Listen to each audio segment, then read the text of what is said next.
Good afternoon, ladies and gentlemen. Um, in today's edition of Black Horizon, we shall mainly be talking about the media. And with me to discuss the subject is Connie Prevost, a guest from Montreal. Welcome, Connie. Thank you. Before I go any further, Connie, I would like you to tell me something about your background, your educational background. Mm-hmm.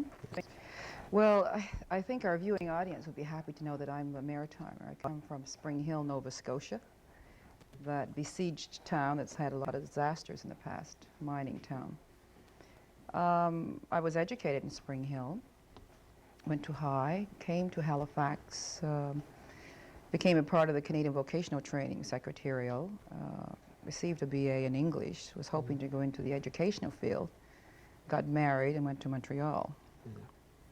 And once in Montreal, of course, I embarked upon a career in printing, lithography, and that era, and went on to get various degrees, not degrees, actually, certificates in salesmanship and marketing. Yes, that's quite a background, Connie. What actually inspired you to get involved in the media? What? I think basically for myself, I'm a creative person. Working in the printing industry lends itself to a lot of creativity, and I was fortunate to have headed up a large department called hotel printing, and we got involved in the tourist industries and the hotel industries, particularly in the West Indian Islands, which I did a lot of traveling to. Then I happened to be fortunate enough to get a break and do Expo 67. I had about 37 pavilions under contract at that time. As a black person working in this milieu, the thing that struck me very funny was that I was probably the one and only. And as I became more involved in the professional clubs and associations, I realized that we were the most visible people. The blacks were highly invisible.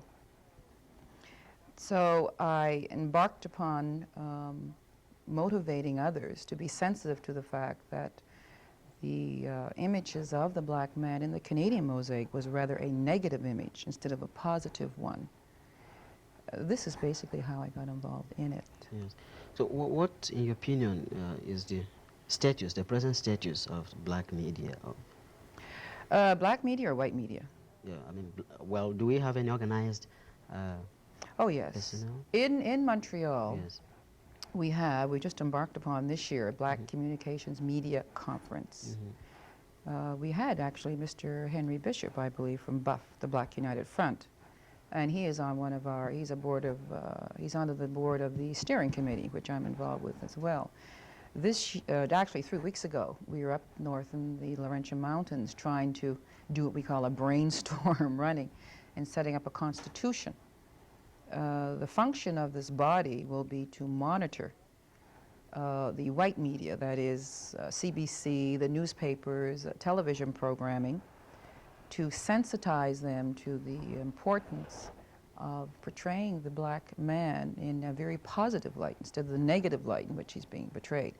In other words, media, newspapers do not, for instance, take pictures of or project, record, report anything positive normally in a black community. If you were to rape someone and kill someone and rob a bank, then you make front page. But if you were a person within your society, in your community, and you did something worthwhile, something that is of interest to the community at large, it is not dealt with any sincerity. It's just as, well, so what? You have to assert a lot of pressure, in other words. I think this is basically the target of the Black Communications Media coalition that we are now forming. Yeah, approximately how many people are involved in the, in the committee you're talking about? We have 4. We have one from every province in Canada, which is basically what you need. You must know you must know the needs of the Nova Scotians, for instance, Ontario, Quebec, which is very sensitive avec le français maintenant now, and also the western provinces, you see. Statistically, I think there may be 500,000 blacks in all of Canada. We're not really sure because Statistics Canada doesn't have anything valid at the moment, as to what the percentages are.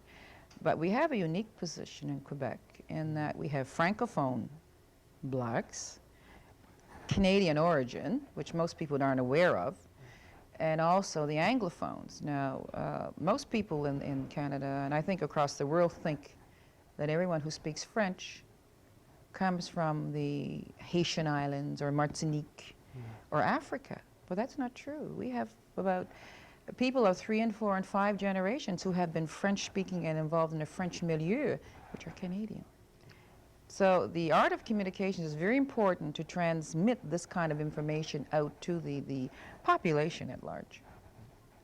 So far, has the committee done anything? Have you had any contact with the CBC to express any of your concerns? Yes, we have. We've approached the CRTC, that's the Complaint Bureau, and we've had one of their directors, actually, the CRTC Complaint Division, Lanny Morey, come and speak to us in Montreal, trying to outline the mandate of the CRTC. And it's going to be a long, tough struggle to sensitize them more to the needs of projecting the black man in a positive image. But I'm confident that in time, if not soon, there will be some very significant changes in that direction. Yeah, would it be correct if I assume that the attitude of the CBC so far has been more or less favorable to what you... Favorable, yes, to awakening them to our Yes. position. But you must understand, too, it's a very sensitive body.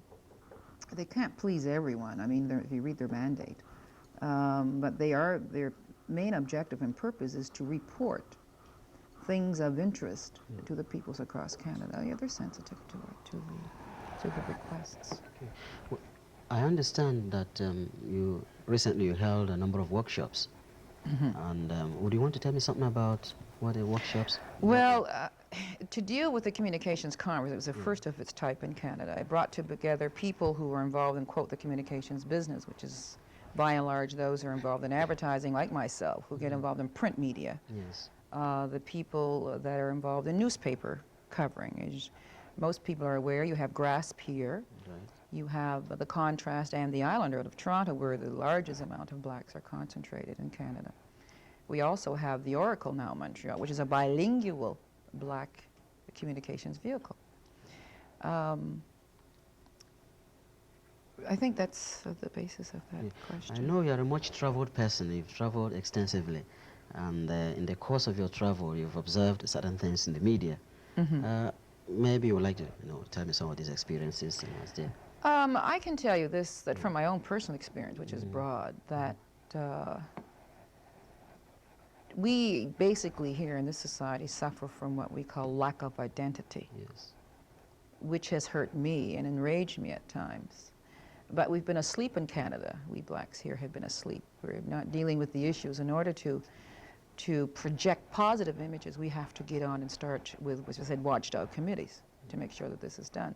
I've had experiences whereby I walked into a very professional club of marketers and advertisers, the cream of the Canadian society, and they wondered what I was doing there, type thing. I think by virtue of my high visibility, being a black person, they didn't want to initially accept the fact that I was a colleague, firstly. Secondly, that I would have the abilities to be in this, quote, luxury cream occupation. That was a problem. I recall distinctly entering a club at one particular juncture to chair a meeting, and the whole room practically was aghast. They didn't know whether it was a tan I had, whether I was Jewish. They were going through all sorts of other things other than to really get down to the nitty-gritties that you were a black person. This is the kind of negative attitudes, or basically it's a shock treatment they don't understand. I would like to sensitize more blacks in dealing with the creative aspects of communications, that's graphic design, getting involved in the lithographic industry, that's printing, getting involved in marketing. Marketing is a big thing today. Everybody needs marketing consultation of some sort.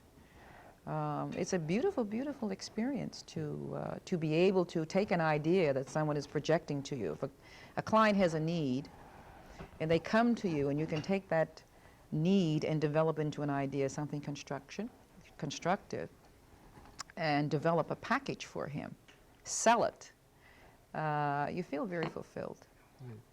Well, in my earlier talk with you, we talked about blacks in the United States, how they seem to have overcome some of these problems, lack of identity that we are now experiencing in Canada and Nova Scotia. Right. Do you know any reason that helped to make the blacks in America, develop the way they did? Well, there are several things. Firstly, you had a black leader. You had Martin Luther King. Yes. Let's be realistic. He was the whole thrust behind blackness and black identity. There have been many people working, the NAACP, for instance, done a lot of interesting work, but he was a messiah to the black people, and there are 30 million black Americans, vis-a-vis perhaps half a million in Canada, and that's the first area. Secondly, I think by virtue of the high unemployment rate that they have in the States, blacks have been able to elevate at a much higher level of employment than we have here, although in some areas we've progressed quite rapidly, you see. But the Americans now, as you will note, you can turn on your television now, you'll see black programs, you will see black identification commercials because they're gearing themselves to a black market. What we have got to do here, and I'm very strong about this is probably one of my hype things, is sensitize manufacturers, distributors, that there is a significant amount of black people whose buying and purchasing patterns are entirely different in many areas than that of the white. And there has to be certain marketing strategies geared toward their buying power, you see. It's a well-known fact that because of our not being accepted into the mainstream of Canadian society, I can get into a historical thing.